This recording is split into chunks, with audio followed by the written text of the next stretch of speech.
नमस्कार, मैं डॉक्टर अभिजीत आगाशे आप हमारे YouTube चैनल में आपका स्वागत करता हूँ। पहले 4-5 वीडियो में हमने ये सीरीज़ में देखा एवीएन क्या है, एवीएन के सिम्टम्स क्या हैं, पेशेंट्स को तकलीफ़ क्या होती है, इसके स्टेजेस क्या हैं, स्टेजेस करने के लिए इन्वेस्टिगेशंस क्या क्या किए जा सकते हैं, कॉमन चीज़ें जिससे हम ये अवॉइड कर सकें या प्रोग्रेशन रोक सकें, ये क्या क्या चीज़ें हैं, कौन सी दवाइयाँ या कौन से टैबलेट्स लेने चाहिए जो एवीएन में फ़ायदेमंद करते हैं, और कौन से सर्जिकल प्रोसीजर्स ऐसी हैं कि जिस सर्जिकल प्रोसीजर्स की वजह से आगे जाके हम लोग ये एवीएन का प्रोग्रेस टाल सके या एटलीस्ट रिटार्ड कर सके। आज इस वीडियो में हम लोग आगे का पोर्शन देखेंगे और उसे कहते हैं हिप रिप्लेसमेंट। हिप रिप्लेसमेंट हम लोग कब सजेस्ट करते हैं एवीएन के पेशेंट्स में? तो जिन पेशेंट को advanced part of stage 3 AVN है या जो पेशेंट्स में स्टेज 4 एवीएन हो चुका है, इन पेशेंट्स में unfortunately already arthritis process hip में शुरू हो चुका है। जब अर्थराइटिस प्रोसेस शुरू हो गया है तो इन पेशेंट में reversal of disease is not possible. जो पेशेंट्स में स्टेज 3 या स्टेज 4 ऑलरेडी हो चुका है वो पेशेंट्स में hip replacement is the only solution. अब ये स्टेज 3 या स्टेज 4 क्या है अगर ये हमें देखना है तो स्टेज 3 यानी ये हिप जॉइंट का जो बॉल है ये बॉल ख़राब होना ये स्टेज 3 होता है, और स्टेज 4 यानी आगे जाके हिप जॉइंट के बॉल के साथ ही साथ हिप जॉइंट का सॉकेट भी ख़राब होना ये स्टेज 4 होता है। जब ये ख़राब हड्डी इसके ऊपर का जो कार्टिलेज है ये पूरा निकल जाएगा तभी अंदर का हड्डी और ये सॉकेट के अंदर का हड्डी डायरेक्टली एक दूसरे के ऊपर घिसेगा और उसकी वजह से पेन होना शुरू हो जाएगा। What are the symptoms of stage 4 stage 3?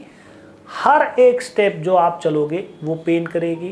Gradually आपका जो इन्वॉल्व लेग है वो शॉर्ट होगा, दूसरे पाँव के कंपैरिजन में ये पाँव का लंबाई कम होगा। काफ़ी हद तक अगर स्टेज 4 तक अगर जाते हैं तो पेशेंट्स में it is not very uncommon के ऑलमोस्ट 2.5-3 सेंटीमीटर तक शॉर्टनिंग हो जाए।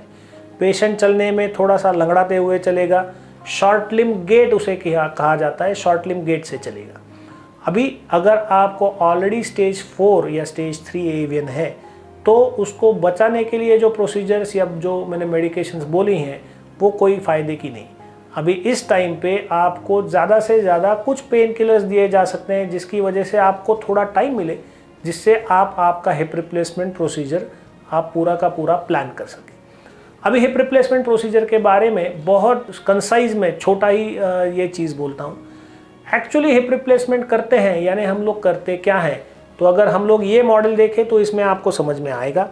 हिप रिप्लेसमेंट में जो बीच में हमारा हड्डी था वो हड्डी मैंने पूरा का पूरा काट दिया है। अगर ये मॉडल आप देखो और ये मॉडल देखो इसमें आपको बहुत आसानी से समझ में आएगा कि ये बॉल मैंने पूरा काट दिया है, ये जो नेक का पोर्शन है मैंने उसको भी काट दिया है, और उसी के साथ मैंने बॉल और सॉकेट दोनों चेंज कर दिए।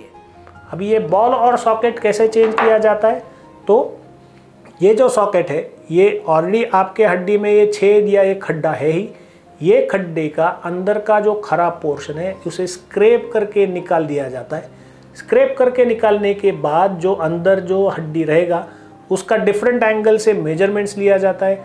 मेजरमेंट्स लेने के बाद इस तरीके से उसके ऊपर एक कैप बिठा दिया जाता है। जैसे ये मैंने ऊपर किया उसी तरीके से हड्डी के अंदर एक छेद होता है, इसे मिडलरी कैनाल बोला जाता है। सो ये मिडलरी कैनाल जो है ये मिडलरी कैनाल ओपन किया जाएगा और ये ओपन किया हुआ मिडलरी कैनाल उसके अंदर ये छोटा सा स्टेम जैसा चीज़ आता है और ये स्टेम उसके अंदर जाएगा जो हड्डी में पक्का बैठ जाएगा और इस तरीके से आपका हिप रिप्लेसमेंट पूरा हो जाएगा। सो ये होता है हिप रिप्लेसमेंट। हिप रिप्लेसमेंट करने के टाइम पे आपको आगे जाके बहुत सारे क्वेश्चंस आने वाले हैं कि कौन सा इम्प्लांट यूज़ किया जा सके, तो उसके बारे में आज मैं एकदम कंसाइज रूप से बोलता हूँ। हिप रिप्लेसमेंट में कौन सा इम्प्लांट यूज़ कर सकते हैं? अगर आप देखें तो ऑर्थोपेडिक सर्जन्स भी जिनको हर रोज़ हिप रिप्लेसमेंट नहीं कर रहे हैं वो भी चकरा जाएंगे, इतने टाइप के हिप रिप्लेसमेंट के इम्प्लांट्स अवेलेबल हैं। और ये इम्प्लांट में से मैं मेरे हिप में कौन सा डालूँ, ये क्वेश्चन आना आपके दिमाग में बहुत ही स्वाभाविक है।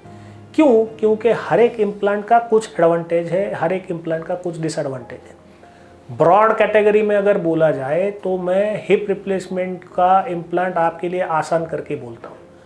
बेसिक आपको दो टाइप के हिप रिप्लेसमेंट के इम्प्लांट आएंगे, एक को बोला जाता है सीमेंटेड हिप रिप्लेसमेंट, दूसरे को बोला जाता है अनसीमेंटेड हिप रिप्लेसमेंट।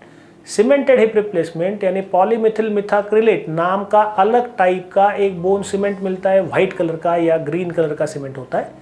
ये सीमेंट की वजह से आपका जो नया इम्प्लांट है, ये इम्प्लांट आपके हड्डी में चिपकने के लिए उसका फ़ायदा करते हैं।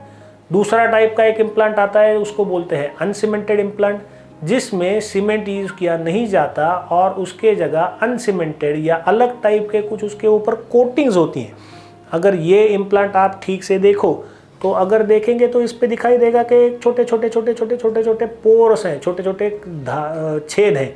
तो ये छेद की वजह से वो इम्प्लांट अंदर परफेक्ट बैठ जाता है। प्लस उसके ऊपर कुछ स्क्रूज डालने के भी ऑप्शंस दिए होते हैं।